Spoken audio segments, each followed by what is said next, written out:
সবাইকে welcome to my channel. আমি রয়েছি তানিয়া তোমাদের সাথে। আজকে সকাল 4:45 থেকে আমি আমার ব্লগটা স্টার্ট করছি। অ্যাকচুয়ালি আজকে অনেক তাড়াতাড়ি উঠে গেছি, মানে এই সময় বেসিক্যালি তো আমি উঠিই না কোনো দরকার ছাড়া। দেখো এখনও কিন্তু আলো ফোটেনি। তো এখন কেন উঠেছি সেটা বলছি। তো ফার্স্টে আমি ব্রেকফাস্ট বানাবো, সুজন অফিস নিয়ে যাবে আর আমিও খাবো। আর তাছাড়া আমি উঠেছি এই কারণে, আমি না আজকে একটু আমার মায়ের বাড়ি যাব। তো তার জন্যই স্পেশালি আমি উঠেছি। এখন সুজনের ব্রেকফাস্টটা বানানোর পর আমার বাবার জন্য একটা স্পেশাল খাবার বানাবো। তো চলো কি বানাচ্ছি তোমরা দেখতে থাকো। তো তোমাদেরকে বললাম যে আমি একটা স্পেশাল খাবার বানাবো আমার বাবার জন্য। তো কি বানাবো বলো তো? মালপোয়া বানাবো। এই যে আমি সুজি ময়দা নিয়ে রেডি হয়ে গেছি। বাবা মালপোয়া খেতে খুবই ভালোবাসে, মা তো করেই, কিন্তু আমি নতুন নতুন শিখেছি। আমি বাড়িতে করি, মানে আমার এইখানে করি, কিন্তু ওই বাড়িতে কোনোদিনও খাওয়াইনি। তো আজকে খাওয়াবো, তার জন্য খুব এক্সাইটেড, দেখি কেমন বানাতে পারি। তো চলো তোমাদের সাথে মেজারমেন্টটা শেয়ার করছি, দেখতে থাকো। তো দেখো মালপোয়ার মেজারমেন্টটা হয় বেসিক্যালি, মানে ধরো তুমি 2 কাপ ময়দা দিচ্ছ, তাহলে 1 কাপ সুজি, মানে যেটা ময়দা তুমি দেবে ঠিক তার হাফ তুমি সুজি দেবে। এটাই হচ্ছে মালপোয়ার মেজারমেন্ট।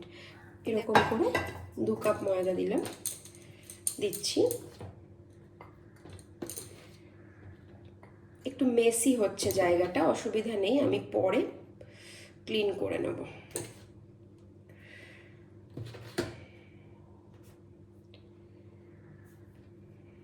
এই যে এই 2 কাপ ময়দা দিলাম আমি।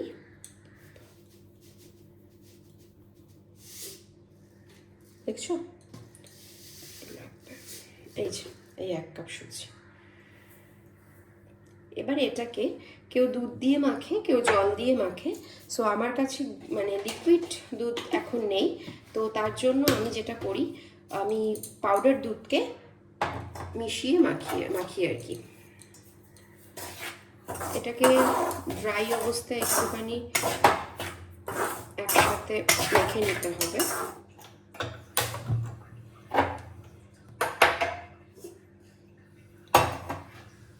উষ্ণ উষ্ণ গরম জলের মধ্যে দুধটা মেশাতে হবে, ঠিক আছে, মানে পাউডার দুধটা। এবার এটা দিয়ে মেখে নেব, একবারই দিয়ে দিলাম, একদম থকথকে করে। বাদ বাকিটা জল দিচ্ছি। হ্যাঁ, দেখো থিকনেসটা ঠিক এরকম হবে। এই যে এবার আমি এটাকে ওই 30 মিনিটসের মতন ভিজিয়ে রাখবো, মানে এটাকে আমি রেখে দেবো রেস্টিং টাইমে। এর মধ্যে না আমি এখন মৌরি দেবো। আমার মায়ের থেকে যেমন শিখেছি ঠিক সেরকমভাবে করলাম আর কি। আর এর মধ্যে একটু ঘি দেবে, বেশ এতটা মতন, দেখো বেশ ভালো লাগে খেতে। এটা আমি আজকে রসের মালপোয়া বানাবো। আজকে আমি ভাবলাম যে সুজনের লাঞ্চে আজকে একটু ফ্রাইড রাইস বানিয়ে দেওয়া যাক, ও খেতে খুব ভালোবাসে ফ্রাইড রাইস।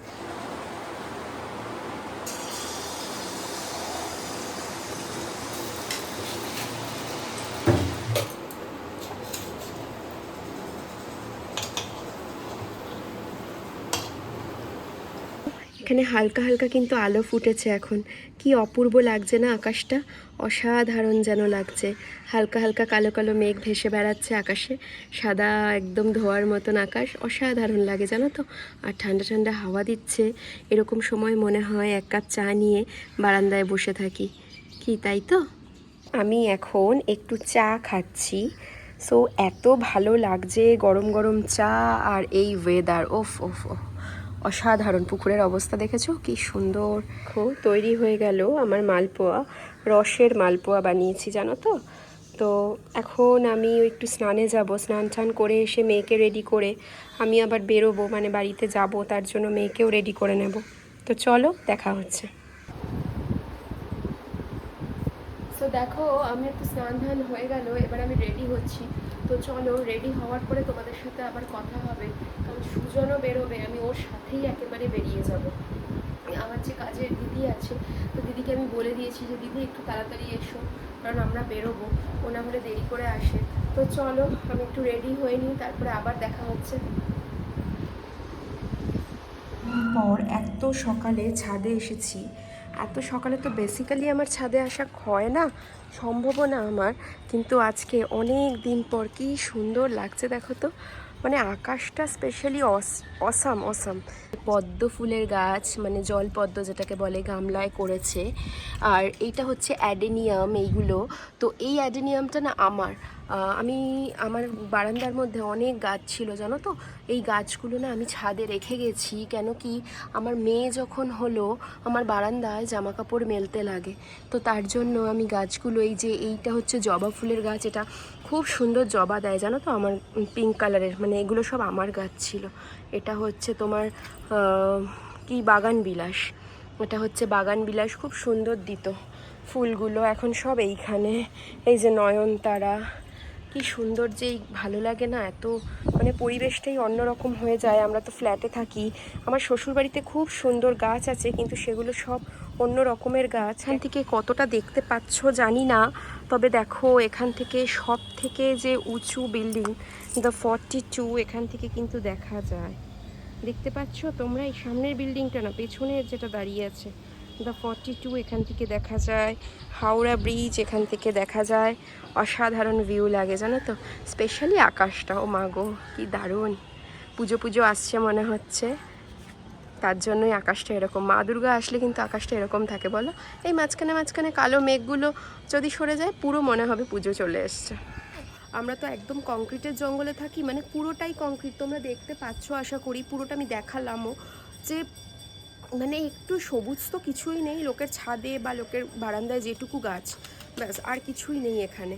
তো এই কংক্রিটের জঙ্গলে আমরা চেষ্টা করি একটু প্রকৃতিকে খুঁজে নামার।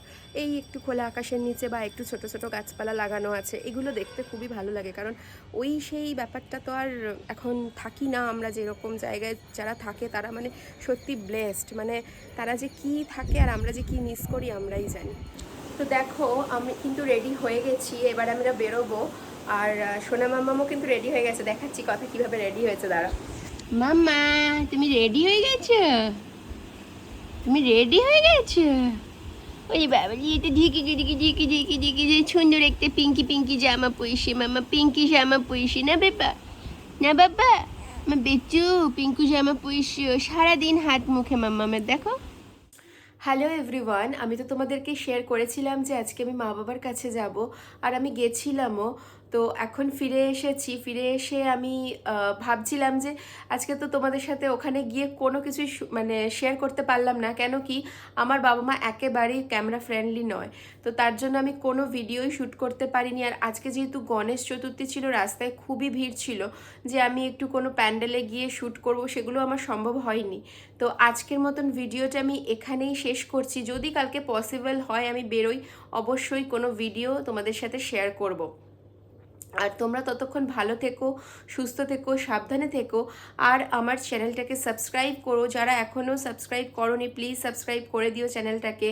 আর ভিডিওগুলোকে লাইক করো, বন্ধুদের সাথে শেয়ার করো, আর অবশ্যই কমেন্ট বক্সে জানিও আগামী দিনে তোমরা কীরকম টাইপের ভিডিও দেখতে চাও। তো টাটা, গুড নাইট, সবাই ভালো থেকো, কালকে আবার দেখা হচ্ছে।